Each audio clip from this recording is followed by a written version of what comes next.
Szeth's son Villano, truthless of Shinovar, wore white on the day he was to kill a king. The white clothing was a Parshendi tradition, foreign to him, but he did as his masters required and did not ask for an explanation. The drummers began a new rhythm.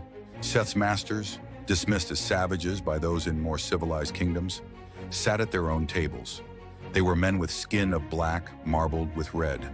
Parshendi they were named. Cousins to the more docile Parshmen, Szeth stood and began to pick his way through the room. The revelry had lasted long. Even the king had retired hours ago, but many still celebrated. As he walked, Szeth was forced to step around Dalinar Kholin, the king's own brother, who slumped drunken at a small table. The aging but powerfully built man kept waving away those who tried to encourage him to bed. They were a grand people, these Alethi. Even drunk, there was a natural nobility to them.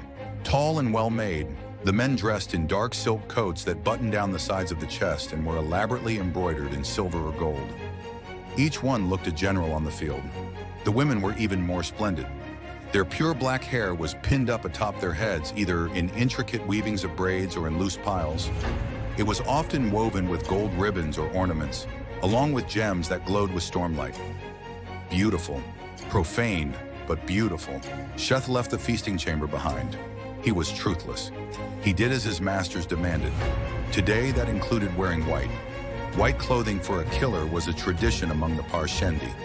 Although Szeth had not asked, his masters had explained why. White to be bold, white to not blend into the night, white to give warning. For if you were going to assassinate a man, he was entitled to see you coming.